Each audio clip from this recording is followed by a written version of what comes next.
저희는 복음을 계속해서 함께 나누고 있습니다.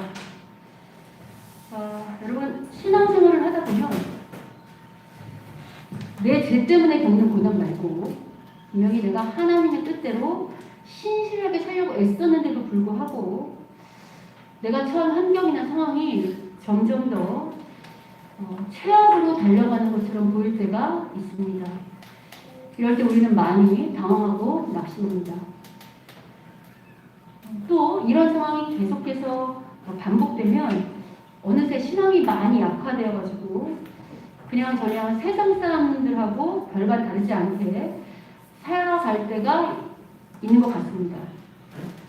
실제 제 주위에도 한때 열심히 하나님을 섬겼지만 계속되는 위기와 절망 가운데서 낙심해서 결국 사명 포기하고 그냥 살아가는 사람들이 있습니다. 그러나 여러분, 그렇다고 그들의 마음속에 하나님을 사랑하는 마음이 없을까요? 아니에요. 그 마음속에 하나님을 사랑하는 마음과 열망이 아직도 뜨겁게 있어요. 근데 그런 것들을 향하기에 더 많이 지쳤기 때문에 마치 포기한 것처럼 보이는 삶을 살 때가 있다는 거죠. 너무 많이 상처받고 낙심해서 이렇게 나서서 주님의 일을 하는 것과 같은 그런 용기와 그런 담대함이 잘 들지 않을 때가 있다는 거예요. 오늘 본문은 이렇게 극한 위기 상황을 맞은 그리스도인들이 어떻게 대처해야 승리하는 삶을 살 수 있는지에 대해서 말하고 있는 것 같습니다. 그래서 오늘 본문을 통해서 우리가 극한 상황에 처했다 할지라도 낙심하지 않고 승리하는 삶을 살 수 있는 그리스도인이 된다는 주제를 가지고 우리 함께 말씀을 나눠보도록 하겠습니다. 여러분, 예수님께서 사역을 하시는 공생의 기간 내내 사단의 공격을 받았습니다. 여러분, 사단이 예수를 공격할 때 어떻게 공격을 할까요? 그렇지. 하나님도 하나님의 일을 하실 때 사람을 통해 일하시는 것처럼 사단도 사단의 종이 되고 밥이 된 자들을 통해 예수님을 공격합니다. 그래서 예수님 공생의 내내 사단 편에 섰던 유대인들을 통하여 사단이 예수님을 핍박하고 공격해 왔었죠. 오늘 본문은 그처럼 예수님을 핍박하고 공격했던 그 사단의 공격이 점점 더 극단을 향해 치닫고 있는 것을 보여줍니다. 오늘 본문 47절을 좀 보시면요. 47절을 보시면 말씀하실 때 한 무리가 오는데 10불 중에 하나인 누가 와요? 유다가 옵니다. 유다가 그냥 오는 게 아니라 그 무리에 어떻게 오죠? 맨 앞에서 오고 있습니다. 뿐만 아니라 48절을 보면 예수께 이름을 주로 가까이 할 때 예수님께서 뭐라고 말씀하시냐면 유다야, 네가 입맞춤으로 어떻게 한대요? 나를 할 거냐? 라고 말씀하는 걸 볼 수 있어요. 그러니까 지금 뭘 알 수 있는가? 여러분, 유다가 예수님을 팔 것에 대한 경고는 이미 예수님이 하셨나요? 하시지 않았나요? 하셨어요. 그런 경고를 듣고도 유다는 회개하지 않고 오히려 사단의 편에 서서, 그것도 맨 앞에 서서 예수님을 공격하고 있는 것을 볼 수 있습니다. 아울러 오늘 본문 49, 50절은요. 오늘 상황이 얼마나 심각한 상황인지를 잘 말해주고 있습니다. 여러분, 49, 50절 우리 함께 읽어보도록 하겠습니다. 우리 다 같이 49, 50절 읽도록 하겠습니다. 시작. 그때 주위 사람들이 그 된 일을 보고 여짜오되 주여 우리가 칼로 치리이까 하고 그 중에 한 사람이 대제사장의 종을 쳐 그 오른쪽 귀를 떨어뜨릴지라. 여러분, 상황이 얼마나 심각했으면 제자 중에 한 사람이 나서서 제사장의 종의 귀를 칼로 칠 만큼 긴박했는지 우리가 의심이 되잖아요. 여러분, 누가복음은 지금 그냥 한 무리가 왔다라고 이렇게 설명하고 있는데요. 다른 복음서는 지금 어떤 상황인지를 좀 더 자세히 설명해 드리겠습니다. 먼저 마태복음 26장 47절을 보겠습니다. 마태복음 26장 47절을 보시면 아까 누가복음은 그냥 한 무리가 왔다고 하죠. 근데 여기는 보면 12 중에 하나인 유다가 왔는데 누구누가 왔다고 말합니까? 대제사장들, 또 백성의 장로들이 뭉치는 몽둥이거든요. 근데 여기는 지금 대제사장들과 백성들이 왔다고 말하는데 마가복음 14장 43절은 좀 더 자세히 말합니다. 마가복음 14장 43절은 뭐라고 말하냐면 유다가 왔는데 대제사장들과 누가 와요? 서기관들, 장로들, 그리고 파송된 무리. 그러니까 말하자면 당시 유대 땅에 있던 종교 지도자들과 예수를 반대했던 큰 무리가 왔음을 알 수 있어요. 두 복음서는 이 정도 말하지만 요한복음은 이 상황을 조금 더 분명하고 다르게 설명하는데요. 어떻게 설명하는가? 이렇게 설명합니다. 요한복음 18장 3절입니다. 요한복음 18장 3절은 우리 다 같이 읽어보도록 하겠습니다. 읽겠습니다. 시작. 유다가 군대와 대제사장들과 바리새인들에게서 얻은 아랫사람들을 데리고 등과 활불과 무기를 가지고 그리로 오는지라. 요한복음은 뭐라고 우리에게 정보를 주냐면 단순히 종교 지도자들과 그냥 무리들이 온 게 아니라 누가 동원돼요? 군대가 동원됐다고요. 군대가 동원되고 칼과 몽둥이뿐만이 아니라 무기를 가지고 왔다고요. 그 상황이 얼마나 심각했는지 아시겠습니까? 더군다나 누가복음은 말하고 있지 않지만 지금 그 대지상의 종이 귀를 친 사람이 누구죠? 요한복음에서 말하고 있거든요. 누구죠? 베드로예요. 그럼 베드로는 예수님의 가장 충성스러운 오른팔이에요. 물론 베드로 이런 행동이 과격한 면이 있기도 하겠지만 다른 면에서 보면 얼마나 상황이 긴박하고 또 군대까지 동원해서 자신의 스승을 체포하려고 위협하려 하니까 얼마나 다급하면 칼까지 휘둘렀겠습니까? 그런데 여러분 이때 예수님이 뭐라고 말씀하시냐면 오늘 본문 51절 보면 이렇게 말씀하십니다. 여러분 오늘 본문 51절을 같이 한번 오늘 본문 누가복음 22장 51절 우리 한번 읽어보도록 하겠습니다. 읽겠습니다. 시작. 인수께서 일러 이르시되 이것까지 참으라 하시고 그 길을 만져 낫게 하시더라. 지금 다들 위협에 덜덜 떨면서 칼까지 휘두를 그런 태도를 보이는 상황인데 예수님이 뭐라고 하신다고요? 이것까지 참으라 하면서 오히려 그 길을 만져서 낫게 해주세요. 지금 예수님은 누가 체포당하는 사람인지 모를 정도로 아주 의연한 모습입니다. 여러분 여기서 우리가 생각해 볼 게 있는데 지금 예수님을 이렇게 위협하는 사람들이 믿지 아니하는 하나님을 모르는 이방인들이 아니에요. 지금 예수님을 이렇게 위협하는 사람들은 누구죠? 하나님께 먼저 선택받고 하나님을 믿는다고 했던 유대인들이에요. 여러분 유대인들은 어떤 사람들이냐면 그 어떤 민족보다 가장 먼저 하나님께 택함받고 참으로 오랜 세월 하나님의 많은 은혜를 날마다 삶에서 경험한 사람들이에요. 뿐만 아니라 여러분도 기도할 때 그러잖아요. 하나님 살아계신 거 맞아요? 하나님 살아계신 거 맞으면 좀 보여주세요. 하실 때 있죠. 유대인들도 분명히 이렇게 기도했을 거라고. 그래서 하나님이 실제로 어떻게 하셨죠? 나 살아있는 거 맞다. 보여달라고 하니까 어떻게 하셨죠? 사람이 몸을 입고 이 땅에 오셨어요. 자기들의 기도에 응답하고 은혜를 베푼 그 예수님을 유대인들은 지금 어떻게 하고 있죠? 오히려 죽이려고 있습니다. 예수님이 하나님이신지 아는 거예요? 모르는 거예요? 모르는 거죠. 좋아요. 예수님이 하나님인지 모를 수 있다고 하자고요. 그러면 이렇게 생각하면 어떨까요? 당시 예수님이 오셨을 때 예수님이 많은 기적과 많은 이적과 또 많은 가르침을 가장 많이 그 혜택을 받은 자는 누구죠? 역시 유대인들이에요. 누구보다도 눈앞에서 예수님이 행하는 하나님의 은혜와 기적들을 경험한 사람이라고요. 여러분 우리는 지금 이제 이걸 성경적으로 듣잖아요. 예수님의 기적이나 여러 가지를 우리가 성경에 오늘 예수님이 오셨어요. 우리 가운데 이런 기적과 이런 어떤 치유의 은사와 또 여러 가지 오병이어의 역사와 우리가 가르침을 실제로 행한다고 한다면 그것처럼 기적인 게 없겠죠? 그것처럼 큰 은혜가 없겠죠? 그런 것을 바로 눈앞에서 보고 듣고 경험하는 거야말로 은혜 중에 은혜일 겁니다. 여러분 만약에 예수님이 우리한테 이런 기적을 보이면 우리는 어떤 반응 보일까요? 그래도 그 기적 앞에 환호하면서 무릎을 꿇지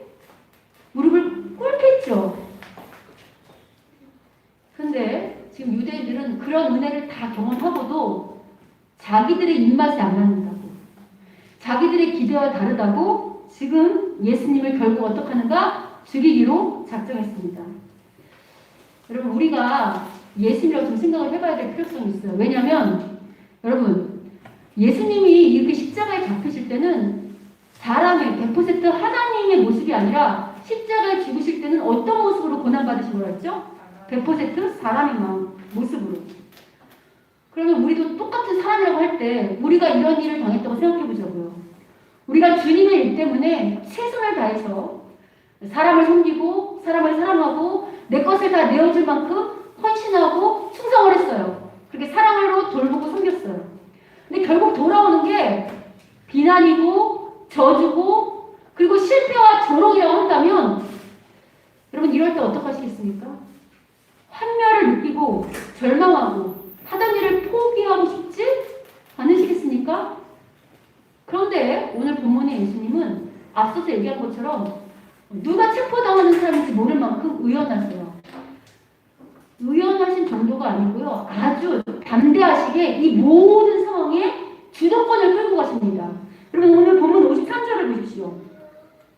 53절을 보시면 52절, 53절을 우리 함께 읽어보도록 하겠습니다. 52절, 53절 읽겠습니다. 시작. 예수께서 그 잡으러 온 대제사장들과 성전의 경비대장들과 장로들에게 이르시되 너희가 강도를 잡는 것 같이 검과 몽치를 가지고 나왔느냐. 내가 날마다 너희와 함께 성전에 있을 때에 내게 손을 대지 아니하였도다. 그러나 이제는 너희 때요 어둠의 권세로다 하시더라. 지금 뭐라고 말씀하시냐면 그동안 예수님은 성전에서 여기 잡으러 왔던 대제사장들이나 장로들이나 서기관들과 유대 모두 백성들과 함께 하시면서 말씀도 가르치시고 치유 역사도 행하시고 때로는 이 성전을 강도의 소굴로 만든다고 오히려 이들을 책망하셨었어요.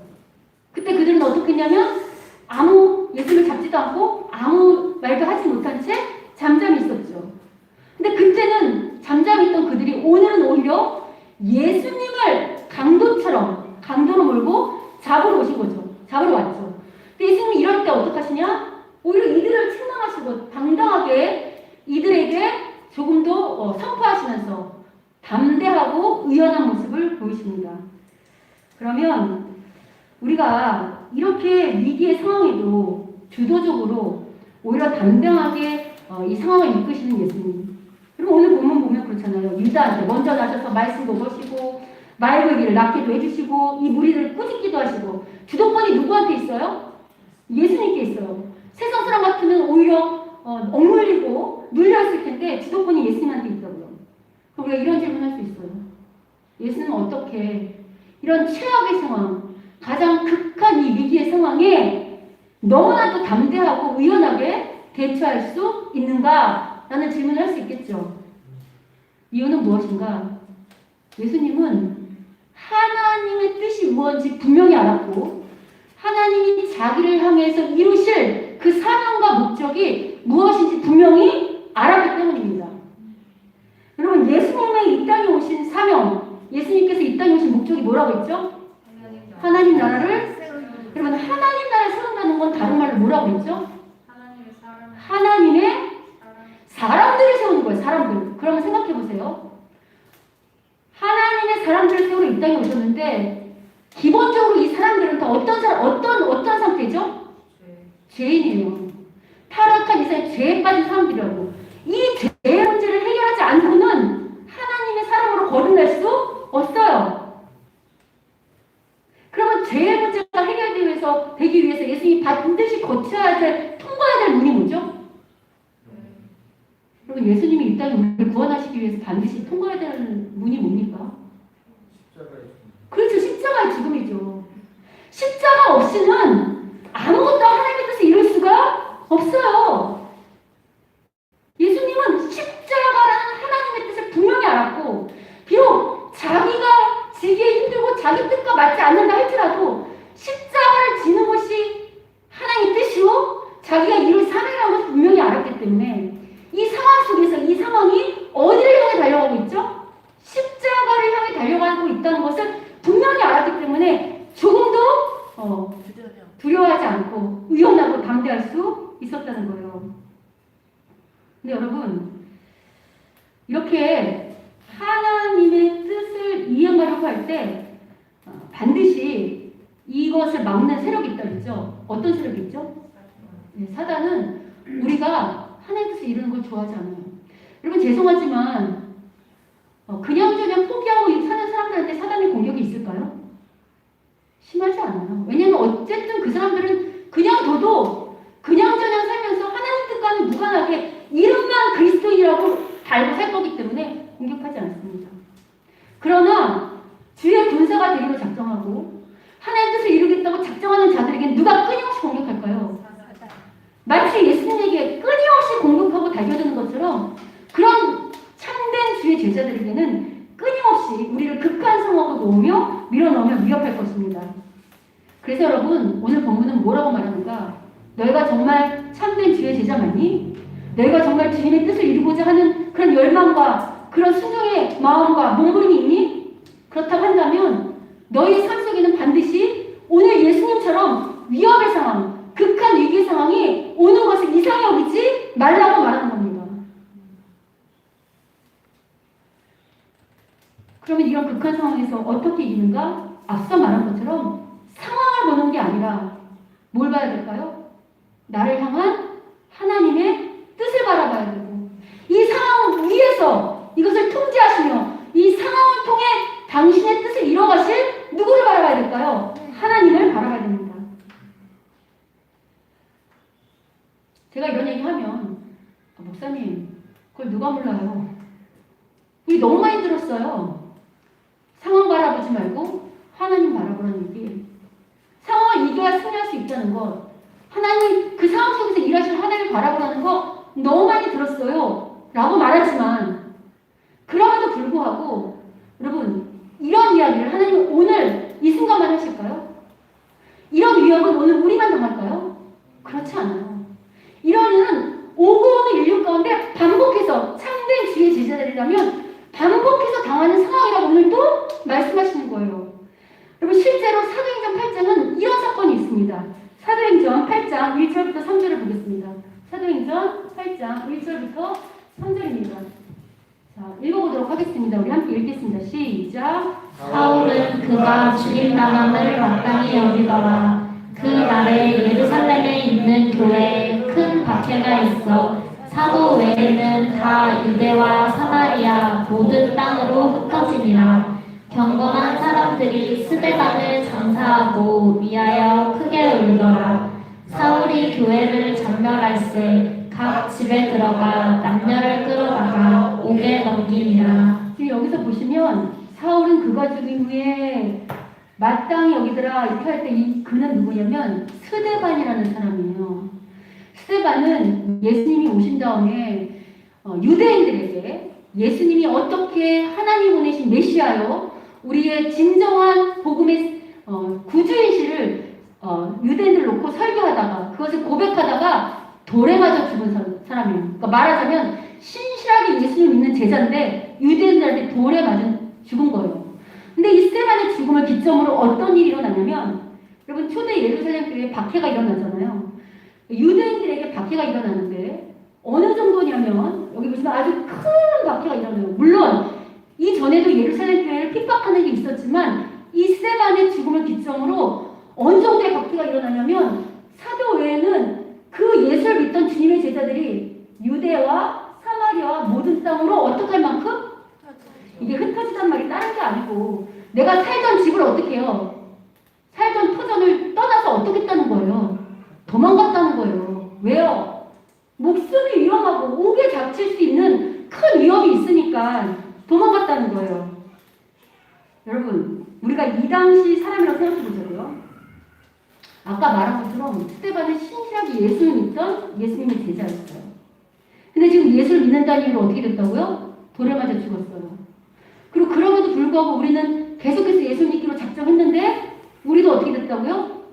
큰 박해로 살던 투정을 떠나서 어떻게 해요? 도망가게 됐다고요.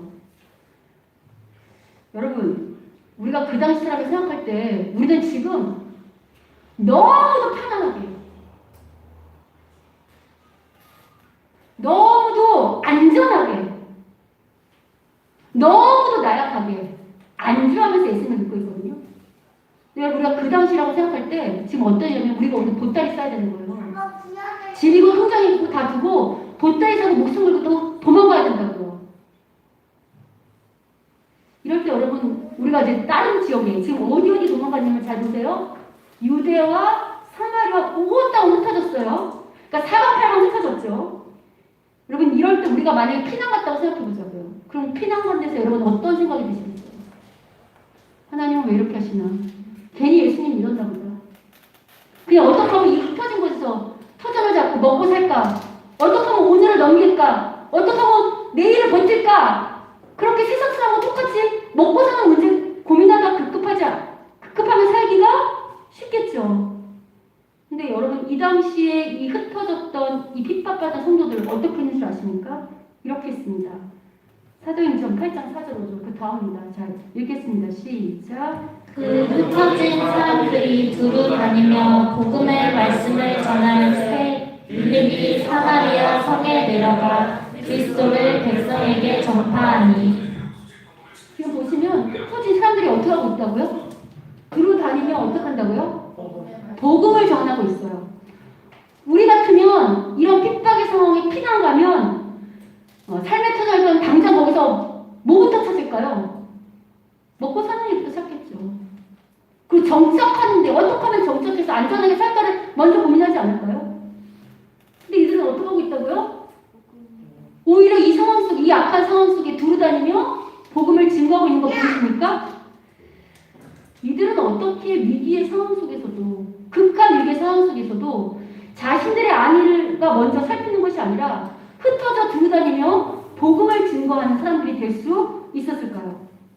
바로 자신들을 향한 하나님, 자신들을 향한 예수님의 뜻이 무엇인지 깨달았기 때문입니다.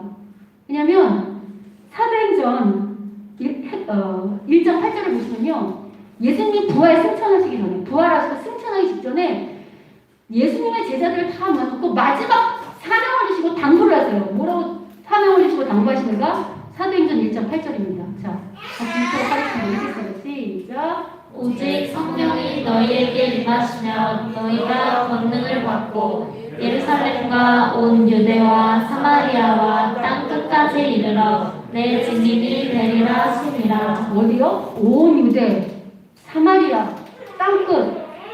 여러분 이거 아까 흩어졌다고 할 때 유대와 사마리아와 땅끝 겹치는 거 보이십니까? 여러분 여기서 말하는 사마리아는 당시 유대인들이 아주 이방인들보다 더 낮게 여기던 사람들이 살던 지역이라 가기를 꺼려했던 지역이에요. 어떻게 보면 물론 초대 예루살렘 교회 성도들이 복음을 증거했지만 그들은 처음에는 예루살렘 내에서 그저 예루살렘 교회가 부흥하고 흥황하는 것에 만족하며 핍박이 있었지만 그 정도의 핍박을 견디는 것만으로도 괜찮다라고 안주하며 있었던 것 같습니다. 그리고 이 주님의 말씀, 온 유대와 사마리아 땅끝까지는 놓친 채요. 그런데 오히려 그 핍박과 위기의 상황 가운데 뭐가 떠올랐다고요? 온 유대와 사마리아와 땅끝이 떠오른 것입니다. 그래서 오히려 그 위기의 상황 가운데 우리가 미처 주의 말씀을 다 행하지 못하고 있으니 이 위기가 오히려 온 유대와 사마리아와 땅끝까지 복음을 전하라는 주님의 음성이라고 믿고 오히려 그 극한 위기 가운데도 의연하고 담대하게 복음을 증거할 수 있었던 거죠. 여러분 오늘은 우리가 어떤 절기로 예배를 드리고 있죠? 추수감사절입니다. 어떤 사람들은 이렇게 말하기도 해요. 여러분 추수감사절이 어느 나라에서 유래됐죠? 왜 미국에서 유래된 추수감사절을 우리나라가 드려야 하는가? 과연 추수감사절이 성경에 근거가 있는가라고 반문하는 분들도 계십니다. 추수감사절에 대한 감사의 마음은 이미 성경에서 얼마든지 찾아낼 수 있어요. 그러나 오늘 우리가 이 시간은 그걸 하는 게 아니기 때문에 그건 다음에 시간 될 때 하고 논쟁보다는요. 미국의 추수감사절을 시작했던 그 처음 신앙의 선배들이 어떤 상황과 어떤 마음으로 어떤 신앙의 정신으로 이 감사절 예배를 드렸는지를 우리가 생각하고 그것을 잘 계승해서 오늘 우리에게 적용하는 게 더 중요할 것 같습니다. 일단 여러분이 다 아시겠지만 한 번 더 요약해 설명해 드리면요. 이 미국이 추수감사절이 어떻게 유래됐는가? 원래 이 추수감사절을 시작했던 사람들은 영국에 있던 신앙인들이에요. 영국이 기독교가 점점 타락하다가 헨리 8세라는 왕이 될 때 어떻게까지 타락하냐면 헨리 8세가 이렇게 공포합니다. 여러분 원래 교회의 머리는 누구시죠? 예수님입니다. 교회의 주인은 예수님이에요. 그런데 영국교회가 헨리 8세가 뭐라고 선포하는가? 왕이 교회, 영국의 왕이 교회의 머리고 교회 감독들은 왕을 대신하여 교회를 다스리는 자라고 선포합니다. 교회와 정치가 하나가 될 수 없거든요. 그러니까 이런 것에 반대하며 신실하게 교회의 주인이 예수님이심을 주장했던 성도들이 있어요. 그들을 누구라고 부르는가? 청교도라고 해요. 이 청교도로 불리는 이 영국의 신앙인들이 이에 반대하며 이 잘못된 타락한 영국 기독교에 반대하며 투쟁하며 싸워왔었거든요. 근데 이 싸움에서 워낙 이 나라의 힘이 세니까 싸움에서 밀려서 이들이 결국 어떻게 선택을 하냐면 그럼 우리가 이 나라를 떠나서 우리가 다 버리고 새로운 곳을 향해 참된 복음을 전하는 증인이 되겠다고 결심합니다. 그래서 102명의 신실한 청교도인들이 미래를 알 수 없는데 그냥 메이플라워라는 배에 타고 망망대해를 떠돌다가 오랜 항해 끝에 발견한 대륙이 바로 신아메리카 대륙인 북아메리카 대륙이에요. 한 연안에 도착하게 되죠. 그리고 그들이 그곳에 정착해서 1년 뒤에 이렇게 곡식을 얻은 것에 대해서 감사해서 예배를 드렸거든요. 그게 추수감사절의 예배예요. 근데 여러분, 그들이 이렇게 추수감사의 예배를 드렸던 그때 상황 어떤지 아십니까? 앞서 제가 몇 명이 떠났다고 했죠? 102명이 떠났다고 했죠. 근데 도착해서 이 추수감사 예배를 드릴 때 남은 인원은 절반도 채 되지 않았어요. 그럼 누가 죽은 거죠? 누가 죽은 거예요, 여러분? 그렇지, 내 가족이 죽은 거잖아요. 여러분, 종교의 자율처자 혼자 나오진 않을 거 아니에요. 자기 가족들, 부모, 애기 다 데리고 나올 거 아니에요. 친지, 아니면 이 신앙의 동지, 끈끈한 형제를 맺힌 동지들이 같이 나왔을 거 아니에요. 근데 어떻게 했다고요? 그들이 다 죽었다고요. 그들이 어떻게 죽었냐면 오랜 항해 끝에 항해에서도 죽고 굶주림에 죽고 땅에 정착해서도 먹을 게 없어서 추위와 그 영양실조로 오는 괴혈병이라는 병에 질병에 시들려서 다 죽었다고. 그럼 여러분 생각해 보세요. 우리가 같이 떠났는데 몇 년 안 돼, 1년 채 안 돼, 1년 지나서 1년 반 이 정도에서 만났는데 내 가족이 다 죽었어요. 신실한 신앙에서 나온 길이었어요. 그럼 그럴 때 하나님께 감사할 수 있겠습니까? 근데 그들은 그런 상황에서도 오히려 자기들을 정착하게 잘 도와준 인디언들이 이 곡식을 할 수 있도록 도와줬거든요. 그들과 함께 이 예배를 나누면서 이 곡식을 나누면서 며칠 예배 드리는 줄 아세요? 3일씩이나 찬양하며 감사하며 축제 예배를 드렸어요. 그들의 마음속엔 단순히 곡식에 대한 마음이 아니라 그들이 이렇게 여기까지 인도하신 그 하나님을 찬양하는 감사하는 마음이 있었을 뿐만 아니고요. 그런 극한 위기의 상황에도 어떻게 하나님을 찬양하며 감사할 수 있었을까? 전 이렇게 생각합니다. 비록 우리는 이렇게 힘든 길을 왔지만 이제 이 땅에서 우리 후손을 통하여 제대로 된 복음을 증거하실 그 하나님이 이루실 그 계획과 하나님이 하실 그 뜻을, 그 일을 믿었기 때문에 그것을 감사할 수 있지 않았을까요? 실제로 이 청교도들의 이 50명도 채 남지 않은 성교도들의 후손들이 세운 나라가 어느 나라죠? 미국이에요. 그리고 한때 미국은 사마리아와 온 유대와 사마리아와 땅 끝까지라고 할 때 전 세계의 땅 끝까지 복음을 증거하는 선교사들을 파송해 나갑니다. 그리고 여러분, 오늘 우리가 이렇게 한국에서 추수감사절을 드리고 있잖아요. 한국교회의 추수감사절의 유래가 어디와 맞닿아 있는지 아십니까? 바로 이 미국의 선교사들과 맞닿아 있습니다. 어떻게 맞닿아 있는가? 지금 우리가 지키는 이 한국의 추수감사절은 단순히 미국 추수감사절을 그대로 들여온 게 아니에요. 우리 추수감사절 이유는 1904년도 9월에 마치 오늘날 우리 장로회 총회가 열리는 것처럼 당시 장로회 총회가 열렸어요. 재증원에서. 근데 그때 서경주 장로라는 분이 앞에서 설교하고 연설했는데 뭐라고 했냐면 이렇게 했습니다. 우리나라 이 교회가 이전에 비해 지금 너무나도 흥황하고 왕성해졌다. 이렇게 부흥한 거 전적인 하나님의 은혜이므로 이 하나님의 은혜에 우리가 감사하는 날을 따라 정해서 감사를 돌려드리자라고 설교했어요.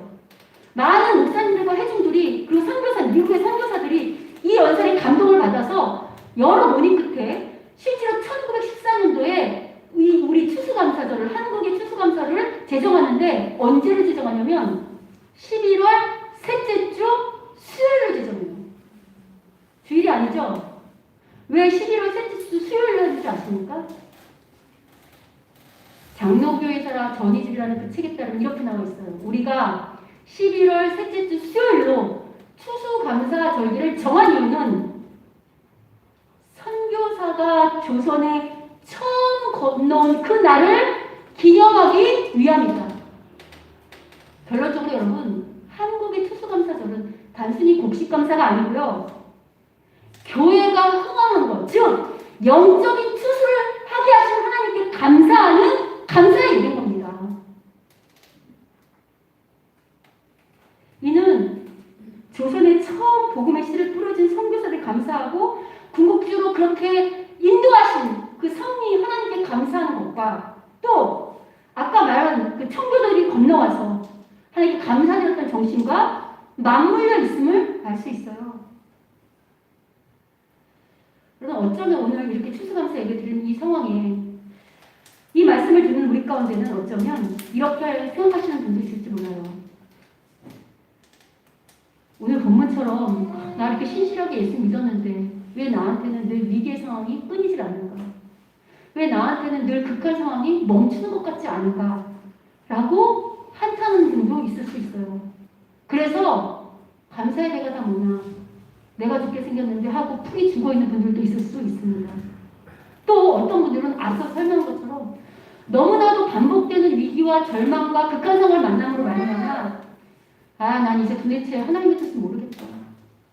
그냥 예배 열심히 드리고 그냥 헌금하고 그냥 사는 일에서 그냥 열심히 하는 그 정도 수준에서 살아야겠다 라고 생각하는 분들도 있을 수 있습니다. 그러나 여러분, 오늘 말씀을 통해서 다시 한번 하나님께서 우리에게 원하시는 게 무엇인지 생각해 봤으면 좋겠습니다. 여러분, 오늘 제 설교가 와 닿으시나요? 제가 매주 이렇게 설교를 쓰잖아요.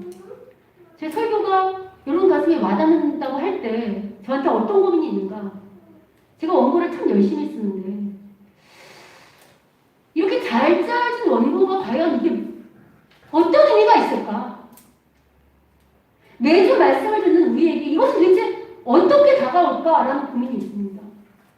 여러분, 과거에 우리 신앙의 선배들은 열심히 시간이 날 때마다 모여 기도하고 전도하고 하나님께 최선을 다해서 목숨 바쳐 사는 것 같은 열정 있는 삶을 살았어요. 물론 그 선배들이 다 잘했다는 건 아니에요. 반면에 어떤 어두운 점이 있었는가? 그들의 그 열정이, 신앙의 열정이 삶의 도덕적 윤리적인 측면에서 잘 드러나지 못하는 안타까움이 있었어요. 물론 신앙은 이 균형이 잘 맞아야 되죠. 근데 여러분, 오늘날은 어떤 면에서 삶에서 도덕적 윤리적인 삶을 사는 그런 성도들이 있을지 모르겠지만, 많을지 모르겠지만, 과연 우리 가운데 이 하나님 나라를 소망하며 거기에 전적으로 목적을 딱 맞추고 어떤 거라도 우선순위를 거기에 두고 최선을 다해서 그것에 향해 그 목적과 목표를 향해 달려가는, 그렇게 힘쓰고 애쓰는 성도들이 많은가? 라고 할 때 고개가 살짝 갸우뚱거리게 되는 것도 사실입니다. 어떻습니까, 여러분? 매일 와닿는 말씀을 듣는다고 했던 우리들은 어떤 모습인가요? 여러분, 오늘 추수감사절에 오실 때 제가 계속해서 광고했는데 정말 한 해를 돌아보시면 하나님 앞에 내가 무엇을 감사할 것들을 찾고 나의 부족함에도 불구하고 하나님이 어떤 은혜를 부으셨는지 기억하고 그럼에도 불구하고 아직 부족한 내가 어떤 건지 알며 회개하며 자복하며 도와달라는 그런 하나님 앞에 간절한 소원이 있는 그런 매달림이 있는 그런 자세로 나오셨습니까? 네. 아니면 타이틀은 기독교인, 목사, 집사, 권사 또 우리 예배위원들 있죠? 달고 있지만 뭐 세상 사람들하고 보다 양심적으로 도덕적 수준에서 나쁘지 않게 그냥 오늘 잘 살면 됐지라는 마음으로 살다가 오셨습니까?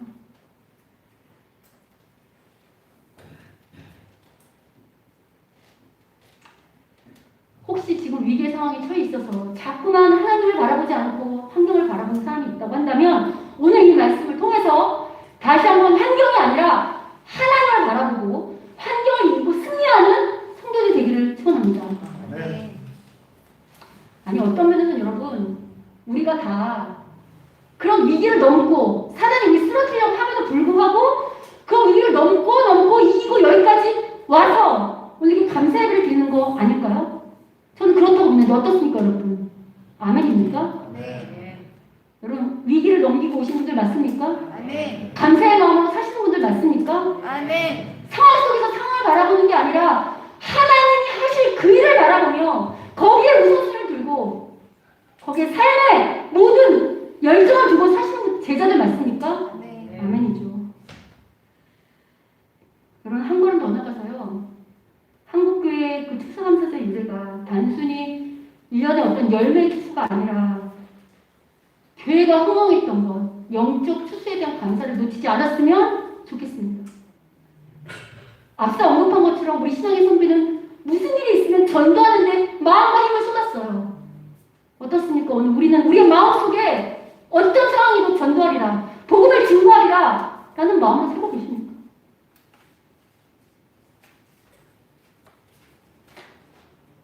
아니면 세상 사람들과 똑같이 하루를 넘기고 계십니까?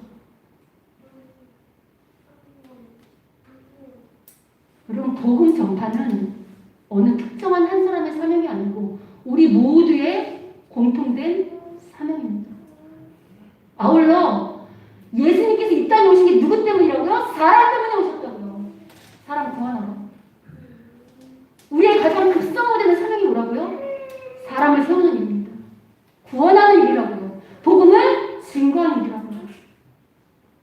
오늘 예수님이 그래서 죽음까지 감사하신 것 아닙니까? 바라기는 오늘 말씀을 통해서 하나님의 은혜로 보이는 그런 수학에 감사하는 그런 사람들이 아니라 보이지 않는 영적인 추수에 더 많이 감사할 수 있는 그런 우리 교회가 되길, 그럼 우리 모두가 되시길 주님의 이름으로 축원합니다. 아멘. 우리 시간 찬양할 때 은혜라는 찬양을 하실 건데요. 여러분 이 찬양하실 때 그냥